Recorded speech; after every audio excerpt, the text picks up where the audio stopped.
Thanks for tuning in to more NASCAR coverage on Prime Sports NASCAR with CJ Radune of RotoWire.com as we enter the second race of we have 8 drivers left. So what are they calling this now? Is this what round is this? This third round, or is it the round of 8, or has there been a catchy title for this yet?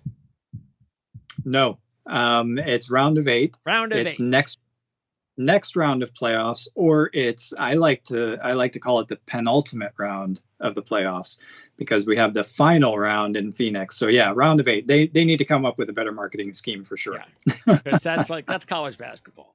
They get the round of 8, and they've got their Sweet 16 and all that stuff too. But anyway.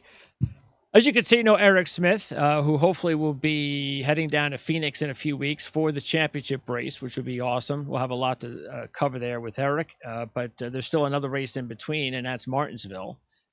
But this one is going to be Kansas, another 1.5-mile track, similar in a little bit to Texas. I certainly hope not in the same way the race transpired. And thank goodness that we're going to get new cars, because that was just awful. Unless you had CJ Radune's fantasy drivers, which finished 4 into the top 5, including Kyle Larson leading 256 of 334 laps. That was boring. I mean, it was like Larson here first, Byron there second, and then there was always that group of 5 or so cars, like 3rd to 7th. And that was it. That was the same group that just kind of moved along for like 3 hours. It was just, I just couldn't believe how boring that was. Well, first of all, when I looked at the fantasy scores, I couldn't believe I almost cleared 1,000 points. Yeah, in 1 week.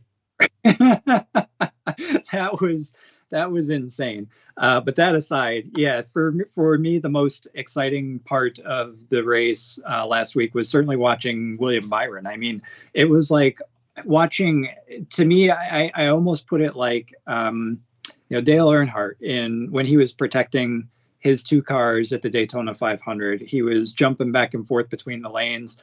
I saw William Byron very much as the Hendrick spoiler. So how long is he going to stay and be able to stay ahead of those cars that are coming behind him? Is he going to be able to keep them behind him? Oh, we've got to restart. What's Byron going to do? Where is he going to line up? Because you knew Larson, as soon as he got rolling, was going to pull away. The question was just who's going to get up alongside of him and have a chance, and whether or not Byron could stop that. So that to me, over the last, 25 laps or so, that was the most exciting part of the race, which honestly, if you don't know NASCAR and you don't watch it ever, that's not going to be anything to you. It's going to be boring. You're going to fall asleep. You're going to change the channel for sure. Yeah, it was what it was. So that's in the rear view. And again, let's hope Kansas is a little bit better, because you never know. It is different. Taking a look at Eric's track breakdown notes, because and out of all the 1.5-mile tracks, Vegas is the most similar. So yeah, you could talk about Texas and Charlotte and Atlanta and Homestead, but Las Vegas is the one that we'll zero in on as we go over our race notes here. 9 of the last 11 winners here in Las Vegas and Kansas started in the top 12, with 6 in the top 3 rows, 2 of them on the pole. Also might be significant, only 1 Chevy winner in the last 9. And let's keep in mind that this is not the first race this season for Kyle Larson here. So a lot of these other historical races, especially the road courses, even last week at Texas, well, we don't really know. He hasn't raced here before, but he's in a better car. He should be better, and then he usually goes out and performs better. But he has raced here. Now, he did perform well here earlier this year, so it wasn't like it was a bad 19th. He led almost half the laps, 132 of 267. but could not finish the job. So there's still the possibility of him dominating again. Yeah, absolutely. When you don't forget the fact that Kyle Larson led so many laps here earlier this year when you're making your selections. 132 laps led. Kyle Busch really only got the final lead on a restart at the very end. And honestly, you hit the nail on the head in terms of tracks to compare it to, because if you look at Las Vegas and you lay the top finishers over one another at both of these tracks from the first race at each track, or the race at each track this year, the exact same drivers are right there. So this week to me is a relatively predictable week. Just don't put too much stock in where Kyle Larson finished. And you know, Texas is honestly, as boring as Texas was, and I hate to break it to everybody who's listening, and you especially, Greg, Texas is a very good preview of what we're going to get this weekend. Yeah, I know. Larson, of course, won in one of the two Las Vegas races. The big problem is he's 2-1.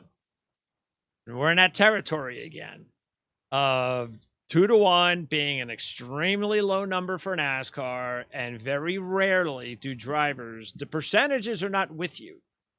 And I just know this is a fact. I mean, if you looked at any driver that was 2-1 or less in the last 3 or 4 years, 5 years, a majority, more than 50%, did not win. Just fact. 2-1, and he's going for his third race win in a row. In a row. Yes, double tough. So, but even though that's the case, you are the only one that decided I am going to put more than half my money this week allotted to Kyle Larson. You did not put any money on Larson for futures, so I guess you're trying to make up for it with your weekly picks. Well, he was even in the futures, so it's just, if I'm gonna, put in what I get back, there's no point in it. So I figured, I am still focusing on 2 in the futures. I got my 2 primaries, who are Kyle Larson and Denny Hamlin. I was a little bit low on Denny Hamlin, so I figured I'd eat into some of the gap that I have, or some of the payoff that I have on Kyle Larson, given that he's even, and went with Denny Hamlin on that to be able to get him above the red line and making money were he to win, and that was successful. So that's what I'm doing this week. I'm going to continue to do that each week. And when somebody's hot and you've had them each of the time, you don't jump on the bandwagon when it's hot. You stay on the bandwagon until it starts getting cold. Sure. I've been on the wagon with Larson, which is why I've got more than half my money on him this week. And you have made up $400 on the overall accounting. So that's important. And we I don't think we've been collectively this low in the negative on our race picks. We've done not this year. We've done a really good job of moving things. I mean, Eric has gotten to almost even, and I'm just a couple hundred away. So again, you've like I said, you've improved 400, 200 each in the last 2 weeks. So you're moving up the ladder there. And speaking of the futures, I still have 4 drivers that I'm banking on that I can make money on. That would be Logano, Kyle Busch, Denny Hamlin, and Ryan Blaney. Blaney being my biggest payday of about $6,000. You, as you mentioned, you have Larson and Hamlin, with Larson making you about $3,000 right now. And for Eric, he's got only one driver that he can make money on today, and that's Joey Logano. And for whatever reason, Eric decided to put even more money on Logano. I think he believes he's actually going to make money if Joey Logano wins, because he's up to $47,000 on Logano with a $29,000 budget. Okay. So, but Blaney, Truex, and Hamlin are still, especially Blaney and Truex, are kind of breaking even almost for Eric. He's got a little work to do on Denny Hamlin to get back to even. And both Eric and I have given up already on Kyle Larson. Okay, so let's get to the realistic odds regarding the drivers this week, starting with one of the drivers that we have all put money on, and that is Denny Hamlin. at 6-1. Why not? He has 3 wins here, including a win last year. And he's kind of been hit or miss his last 6 appearances, where he's only had 2 top 10s in his last 6, but they were both wins. 12th earlier this year, didn't do much his first attempt here, but 1st and 4th in Las Vegas. And I think we all kind of feel that the way this season has gone, now that Kyle Larson has his win, that it wouldn't be surprising for Denny Hamlin to be the next driver to clinch his spot in Phoenix. Yeah, Eric touched on it last week. He said the trend has been in each round of the playoffs so far that Hamlin wins first, gets out of the gate strong, then Kyle Larson comes back at the end of the stage. Larson wrested that from him with the win in the first race of this stage. So, yeah, Denny Hamlin is the only other guy I would say that's out there, trading blows with Larson on a toe-to-toe basis. So when you come to a place where he led 47 laps, finished in the top 5, he's coming off a rough week last week. He's used to winning the first round. He's been fast all season, or first race of each round. He's been fast all season. And it's not like 15th and 12th were bad races for him. I mean, he led 58 laps when he finished 15th, and he led 7 laps. So he got out front when he finished 12th earlier this year at this track. So I do believe that, first of all, I believe that the hype in Joe Gibbs having caught Hendrick was overhyped. I think we saw that last week a little bit, but they did close the gap somewhat. So if there's not a Hendrick car that's going to do it, it's going to be a Joe Gibbs car. And if it's a Joe Gibbs car, I'm willing to put my money on Denny Hamlin because he's just been so consistently fast this year, every track. Yeah, both Eric and I have put the majority of our money this week on Denny Hamlin. Now, we also all agreed on 8-1 shot Kyle Busch, the only other driver we've all agreed on. And why not? 11th or better in 12 of his last 13 at Kansas. That includes 9 top 5s and 2 wins. He won earlier this year, as you mentioned. He stole that one leading 20 laps late. He was also 3rd at both Las Vegas stops. And this has been a pretty good surface for him on the year at these other 1.5-mile tracks. And he was okay last week. So, and if there was someone other than Larson and Hamlin that wins this week, we could definitely see Kyle Busch being the driver. But the only thing that concerns me, which is why I didn't invest heavily on him, I put a decent amount, but not crazy like Hamlin, is just, he's not dominating at the front or anything like that. He's not looking like the old Kyle Busch that he's just gonna go with it. And he should be somebody to be feared. I just don't think he's that guy yet, that driver yet. Maybe he'll take that over on Sunday.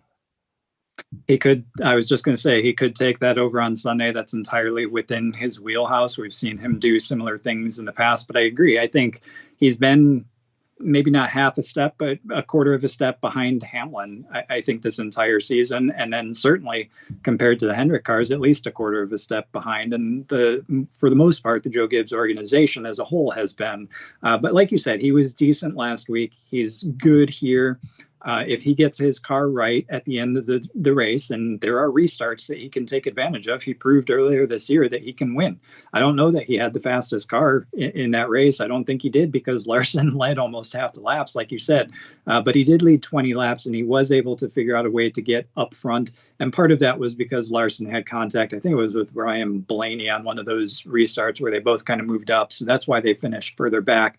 But if, those things happen, late race restarts at tracks like this can completely throw a wrench in an otherwise dominant day. Kyle Larson has learned that multiple times this year. And if there's anyone who has taken, Kyle Busch has already taken advantage of it because he won this race earlier in the year. No reason why he couldn't do it again. Yeah, look, he only has 2 wins on the year. One of them is on this track. So This is definitely a good week to take him. The other drivers at 8-1 are Martin Truex Jr. and Chase Elliott.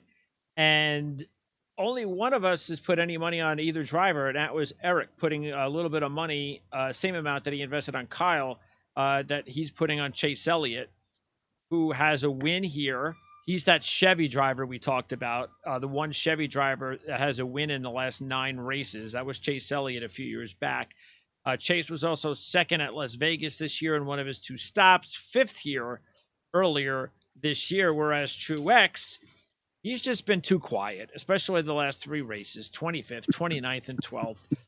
He's had his good moments on this track. He's led over 800 laps over his career. He swept 2017. He's never won any other year besides 2017.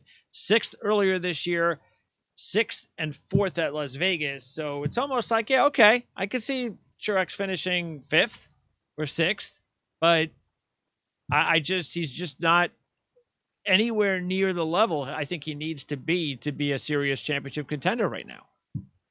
I would be surprised if Martin Truex makes it to the Final Four. To be honest with you, he does not look competitive. Yeah, he can score top 5s, but to me, that's kind of like Kevin Harvick scoring a top 5. It's an expectation, but it's the low end of the expectation. If he had the equipment, that he'd be racing for win. Just certainly last week he was there, but he was not loud at all. I know he kind of pushed Kyle Busch to the win here on that late restart at Kansas earlier this year. But again, he's a support role. So I just don't see, like you, I just don't see him coming through with a breakthrough. Certainly this week, I would be surprised if he makes it to the Final Four. Now, Chase Elliott, on the other hand, I do think he's going to make it to the Final Four, and I do think he's going to do it because of the fact that he's got Hendrick equipment. And actually, if you look at both Truex as well as Elliott here at Kansas in the last 5 to 6 races, both of them have relatively similar records, top 5s with one outside of the top 10 over the same time period. But Elliott's been more competitive. He's been able to move through the field. Even if he starts at the back, he works his way forward really quickly. Kyle Larson's already in. Byron's out. Byron's been running at the front, or ran at the front last week. Who's to say that if Elliott's not up there, he doesn't get a chance to win and his teammates kind of help him do that? Truex doesn't have that same luxury because both his teammates are fighting to get in as well. Plus, he's not been as competitive. So I think Elliott's got the advantage. Certainly of my picks, if Larson wasn't as expensive as he was, in order to make some money on him, Elliott would have been the one that I really wish I could have figured out a way to get in this week. Okay. Meanwhile, Eric and I are the only ones to put money on William Byron at 10-1. His last 4 races at Kansas, he is finished in the top 10, including 9th earlier this year. Just 1 top 10 out of 2 at Vegas. So it's not that he has a dominating history at this track, but he's been solid. He was second last week, as you mentioned, almost won a couple of weeks ago on the Roval. So they've seemed to have found something. If it wasn't for the bad caution late at the Roval, he could be a championship contender right now. And you have to be impressed with how quickly they were able to get over that last week. And that bodes well for him, you would assume, this week, which is why his odds are lower and why both Eric and I decided to invest some more money in him this week. Yeah, Byron is a fantastic choice this week. I just wonder if he's in a position to win if Elliott's not up there, that Elliott doesn't get to go ahead based on... That's the problem, yes. Yeah, but Byron, he's proving, and he proved it last week. He proved it at the Roval, too. He is proving that he knows how to race really well at these playoff tracks. And were it not for bad circumstances, like you said, at the Roval and at Talladega the week before that, he would still be in this championship fight. And my goodness, if he wouldn't be, one of the top choices to get one of those Final Four spots, because he has proven year in and year out in his few short years that he's been in this series that he really performs well in the playoffs. So it's a shame that he's not in there. Last week would have been a banner week for him at Texas if he were still in the playoffs. Still, it was an extremely good run. Byron, without a doubt, best of the rest right now. Okay, then there are 4 drivers between 11 and 12-1, being Keselowski, Blaney, Harvick, and Logano. 3 of them the Penske drivers. And as Eric actually put money on Keselowski, I put money on Blaney. Nobody put money on Logano.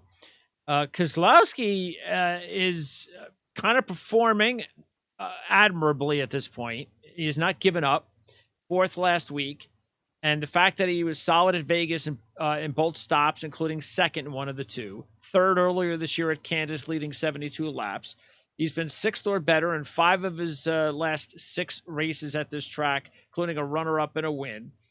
He's got 2 wins total. So I see where Eric is going, Eric Kozlowski. I am. It's just one of those things where I'm kind of deciding on picking either or of these drivers instead of splitting it up and trying to, all right, maybe I'll just break even with Kozlowski and with Blaney and with Kyle. I kind of decided, well, I'd rather try to see if I can make a little bit more money with Blaney and Kyle and leave Kozlowski off. But I can see that Kozlowski should be a contender this week.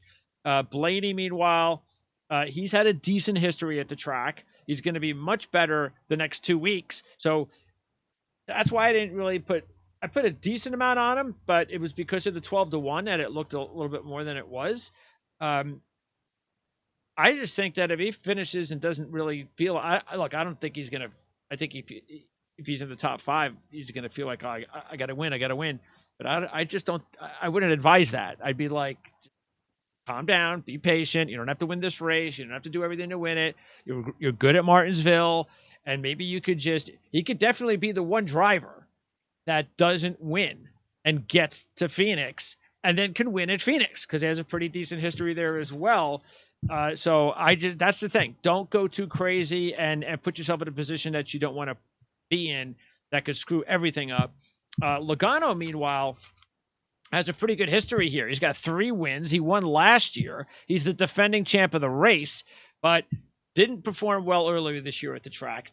Was not all that great at Vegas in either race, and is just not in a good situation right now.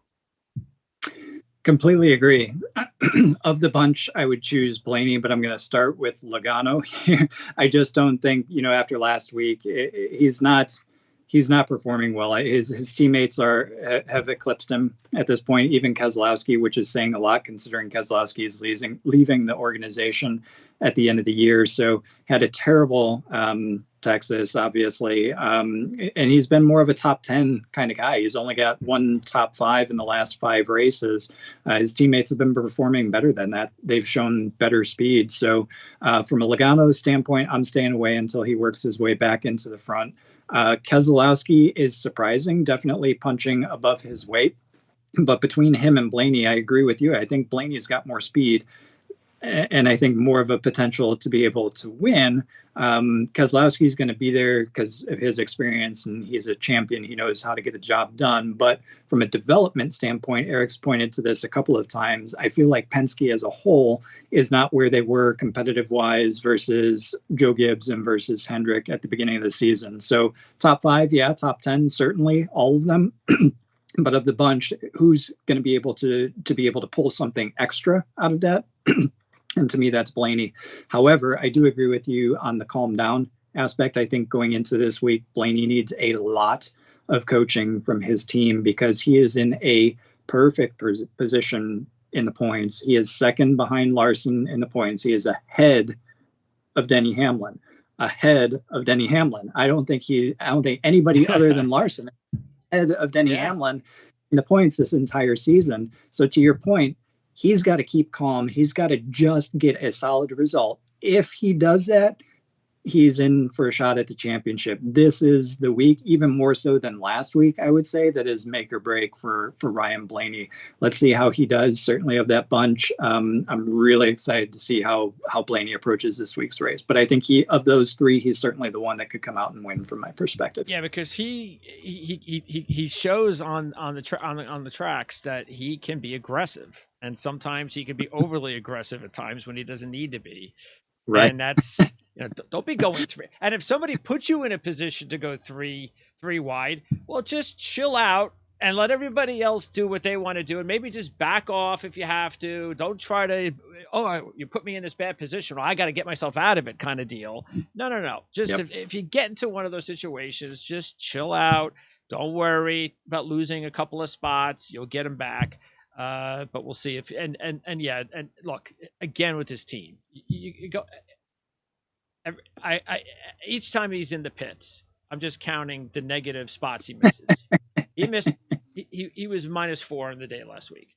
-2, -1, -1. They never give him any movement in the positive direction during the pits.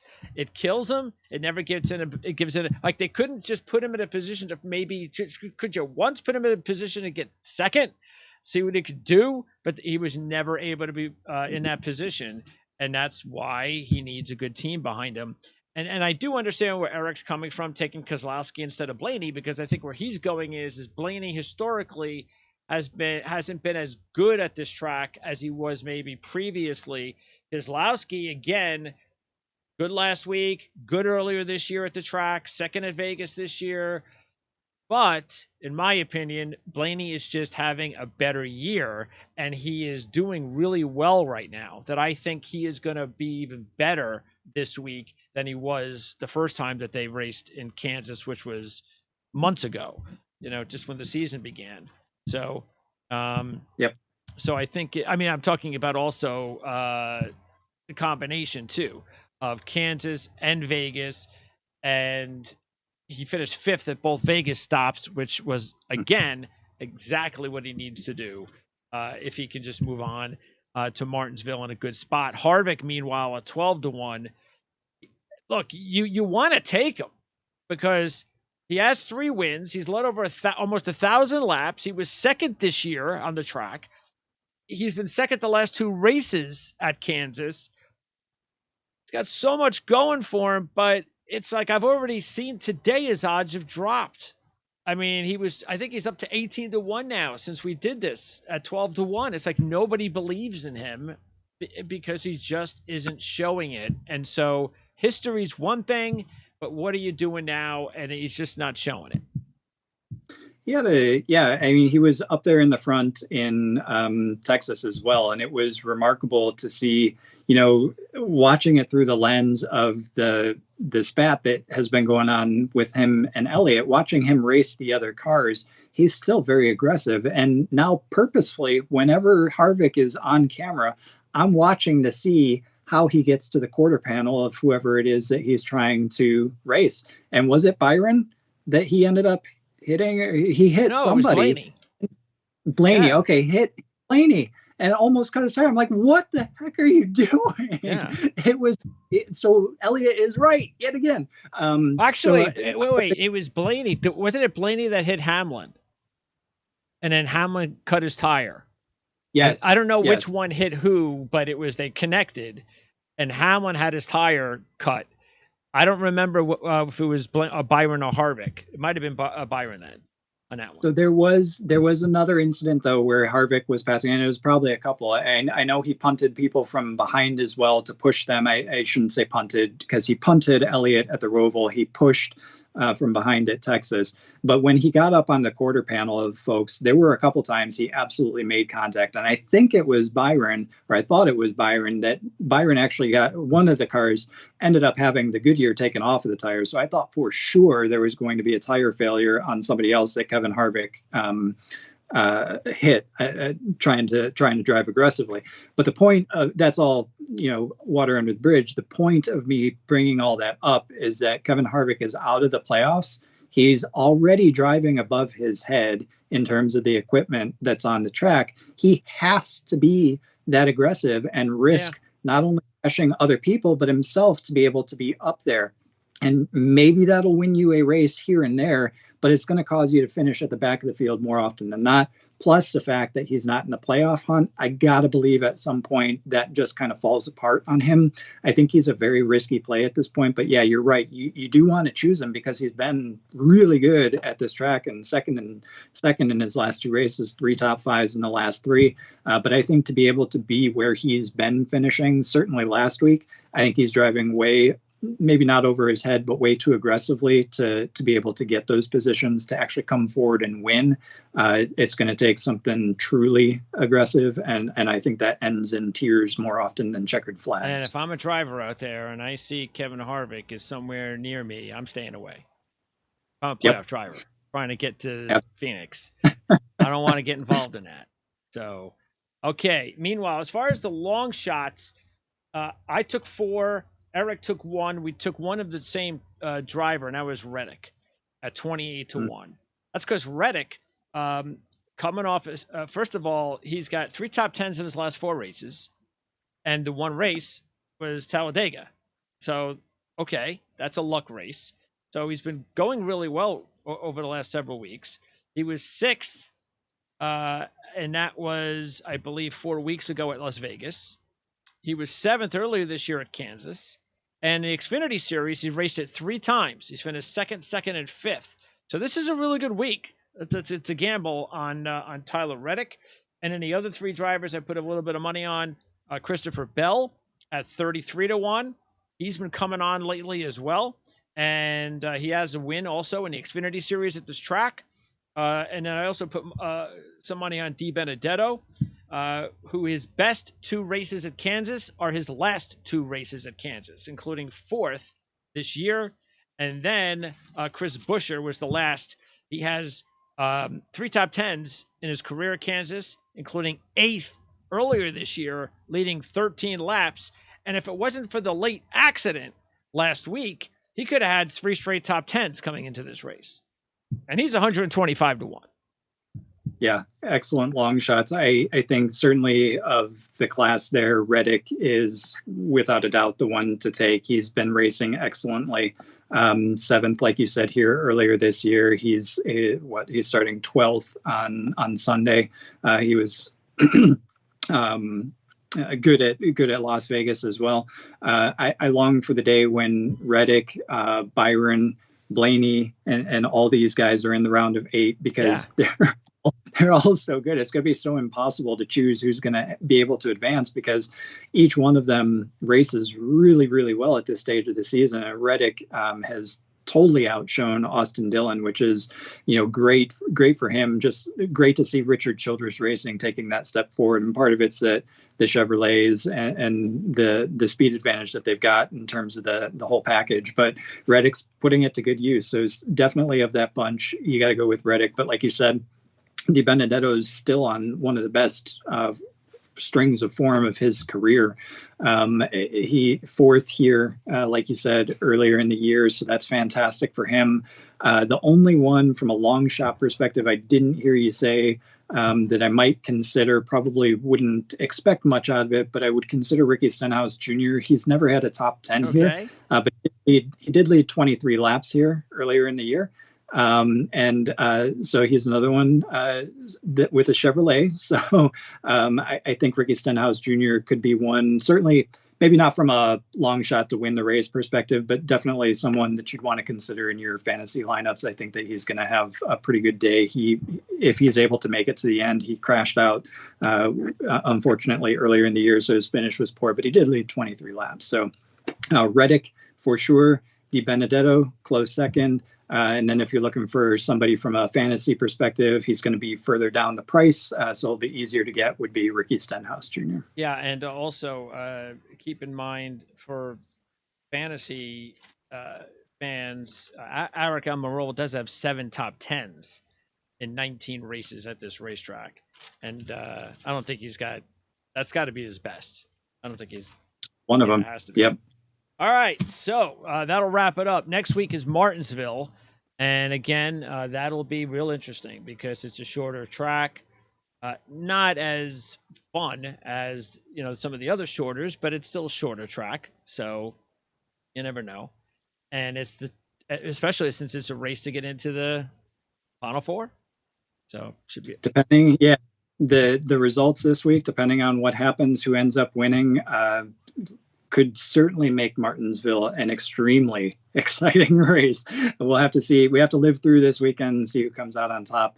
But if circumstances conspire, we've got a number of really good guys at the top of the order fighting to get their way in. Martinsville could be extremely exciting this year. And you're also, of course, at rotowire.com covering the Xfinity Series.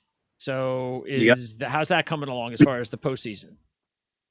Postseason for Xfinity has been equally as exciting as the Cup Series. I would say arguably more exciting. I think I've been touting Cindric all season. Allgaier and Gregson have come on more recently. But honestly, over the past couple of weeks, watching how he's driven and how he's been able to really adapt to tracks that I typically don't think of him as being excellent at. I got to tip my hat to AJ Allmendinger. He is certainly coming on strong at the right time. So I think Cindric's going to have it all to do to be able to hold off AJ Allmendinger for the championship this year. They're going to be those two guys, you think, when it all comes I think down to? So. Okay. I think those two are going to be your favorites, and then depending on who else makes it into the final four, those will probably be your long shots. But it's probably going to come down to Allmendinger and Cindric. And right now, I've been Cindric all year. Right now, I think Allmendinger's got the edge, though. But we'll have a review up for Xfinity on rotowire.com for this week's race on Friday, in addition to the Cup race fantasy previews up on Friday. And John Hunter Nemechek getting a win, even though he wasn't eligible. Yep. What happened to him this year? Here's a guy that goes in the Cup and then it just doesn't work out. And what happened to him back in the Xfinity Series? Well, he's in the Truck Series. So he signed for Kyle Busch Motorsports. He's been really dominant throughout the season. So he's more, is that his best series then? Is that probably where he's going to make his career? That's where he's nominated himself. Yep. So he is running for the championship. I think he's your championship odds-on championship favorite for the Truck Series this year. He did jump up into the number 54 Xfinity Series car for last week's race. Got the win, which is great for him. Shows that he can, he's got what it takes to be able to come up through the series. Though, interestingly, within 48 hours of that win, they also announced, and I can't remember if it was before the race or after the race, but he did re-sign with Kyle Busch Motorsports in the Truck Series for next season. So he won't be moving up. He'll be in the Truck in the Truck Series again. But the unique thing about Xfinity is the car that has won the most this season isn't championship eligible. It's the number 54 that John Hunter Nemechek won in. Ty Gibbs has won multiple races in that car. So that car, if it were championship eligible, they can't because they've got a carousel of drivers going through it. That car has won more races than anyone else. Well, then that has to change next year then, you would think. Yeah, somebody's got to get in the 54. I have a feeling it may end up being Ty Gibbs because he's done such a good job with it this year. But that's definitely one to watch as a spoiler in the Xfinity Series, whoever's driving number 54. Otherwise, it's going to be Allmendinger and Cindric. All right, we'll keep an eye on those odds over the next few weeks for the 54. All right, so that'll wrap it up. Again, hopefully we'll see Eric next week as we enter the last race before Championship Sunday in Phoenix. And hopefully we'll have an opportunity to talk to him because then he'll most likely be in Phoenix. And it doesn't mean we won't be able to talk to him in Phoenix, but things can get kind of crazy when you're on site. So we'll see how it all works out. Don't forget to go to racereviewonline.net. And you can check out all of not only Eric's articles, of course, for the series and everything going on regarding the playoffs and so forth, but you could check out all of our picks and our futures and our fantasy reports and everything like that posted on Eric's website at racereviewonline.net. We'll see you again next week. CJ, appreciate it as always. Thanks for having me. Got it.